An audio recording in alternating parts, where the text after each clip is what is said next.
Si può dire uno sforzo di tutti come è stato fatto a Trieste che con la firma di oggi riprende vigore produttivo? Certamente Trieste è un esempio eccellente che dimostra appunto come nonostante i problemi ci siano, con la buona volontà di tutti è possibile trovare una soluzione.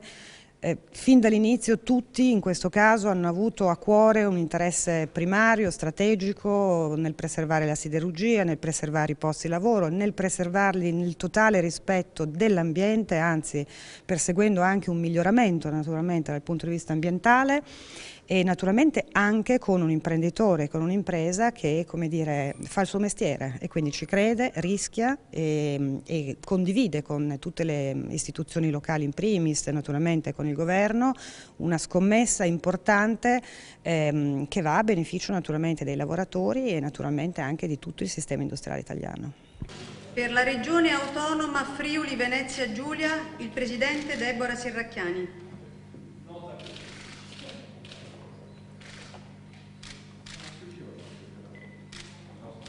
Qual è la valutazione del Presidente Serracchiani sulla chiusura di questo accordo di programma per Trieste? Beh, diciamo che come diceva prima il Ministro, Trieste è stata un'opportunità che non ci siamo lasciati sfuggire. Il Governo ha seguito questa operazione dall'inizio e devo dire che insieme ai lavoratori e ai sindacati abbiamo trovato punti di equilibrio importanti che oggi ci fanno dire che abbiamo risolto una crisi industriale complessa tra le più gravi di questo Paese con la continuazione dell'attività industriale, ma soprattutto, e questo nell'interesse dei nostri cittadini, con il risanamento ambientale di un sito fortemente messo a prova, diciamo, dall'attività industriale. Questo significa che se si vuole si può fare. L'invito che faccio anch'io naturalmente è quello di ricercare la volontà sempre fino all'ultimo per trovare la soluzione. Grazie di cuore della presenza qui, grazie al Cavaliere Alvedi, grazie al Ministro Guidi, Ministro Galletti, Presidente della Regione Autonoma Friuli Venezia Giulia, senti come ho detto il Benino, perché tutte le volte Deborah si lamenta di me per come non riesco a dire fino in fondo per bene tutto il titolo della Regione Autonoma Friuli Venezia Giulia, la Presidente dell'Autorità Portuale, per essere molto espliciti e chiari, grazie anche al sottosegretario De Vincenti, vice ministro Vincenti che è in arrivo, per essere espliciti e chiari stiamo parlando di un'operazione che grazie all'investimento privato e a una parte di investimento pubblico porta a salvare qualcosa come 410 posti di lavoro diretti, 1 migliaio di posti di lavoro dell'indotto, un investimento fatto da una delle più grandi realtà italiane. Le mie congratulazioni, il mio buon lavoro al Cavaliere Alvedi e porta anche, questa è una cosa molto importante, un segnale di speranza in una delle crisi industriali più grandi che noi avevamo.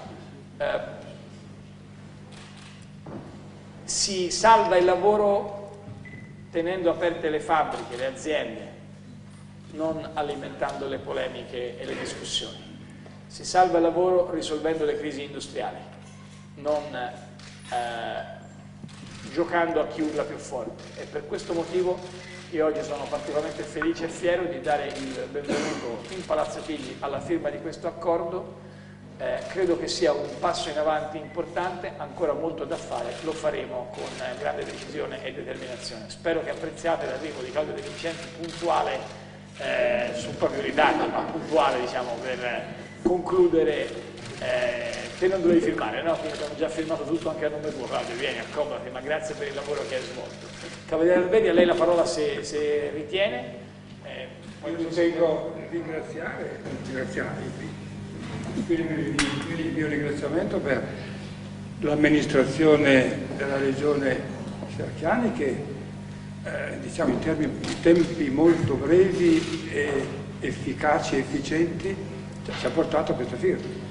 Non è facile condurre in termini oggi in questo Paese un documento come questo, però ci siamo riusciti. Attraverso la Monassi, la Serracchiani, tutti hanno lavorato per raggiungere questo.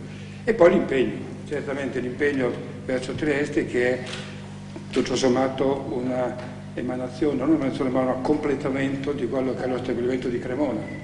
A Cremona produciamo coisa caldo come a Taranto e a Cremona aveva bisogno di un porto sull'acqua. Trieste sull'acqua ha uno dei porti più importanti come fondale d'Italia, ha un fondale molto importante, riesce a importare navi Panamax fino a 70.000 tonnellate, dopo Gela, dopo Taranto, e quindi Cremona avrebbe il suo luogo di imbarco e di sbarco di materiali non da poco, perché imbarchiamo alla Spezia e a Ravenna più di 2 milioni di tonnellate, e anche di spedizione del materiale verso il Mediterraneo, verso l'Europa dell'Est. Si completerebbe poi il ciclo produttivo di Cremona installando una laminazione a freddo, come in tutti gli stabilimenti del mondo hanno la laminazione a caldo a Cremona e a freddo sarebbe a Trieste. Diciamo che Taranto ha la laminazione a caldo a Taranto e a freddo a Novi e Cornigliano. Quindi Cremona avrebbe... E a Cremona farebbe, scusate, a Trieste farebbe una laminazione a freddo che purtroppo, lo dico senza polemiche, a Terni è stata tolta. Terni produce acciaio inossidabile, in cui noi siamo fra i più grossi clienti da molti anni. A Terni c'era una lavorazione di acciaio elettrico, tra parentesi l'Italia è il più grande produttore di motori e di trasformatori, consuma 600.000 tonnellate di acciaio elettrico. I signori della Thyssen si sono comprati Terni, hanno lasciato a Terni l'acciaio inossidabile e si sono portati a Krefeld l'acciaio elettrico. Quindi oggi l'Italia non ha l'acciaio elettrico, lo faremo a Trieste. Grazie di cuore, grazie Cavaliere, grazie di cuore, ne approfitto per avendo salutato e avendo parlato a nome di tutti i responsabili del governo, quindi vi ho tolto la fatica di parlare, saluto anche un rappresentante del governo che si è schierato dall'altra parte, perché il senatore Pizzetti è qui più come cremonese che non come... saluto anche Luciano e chiederei a Deborah, al Presidente della Regione Autonoma del Friuli Venezia Giulia, se vuole concludere questa mattinata di firma e di lavoro.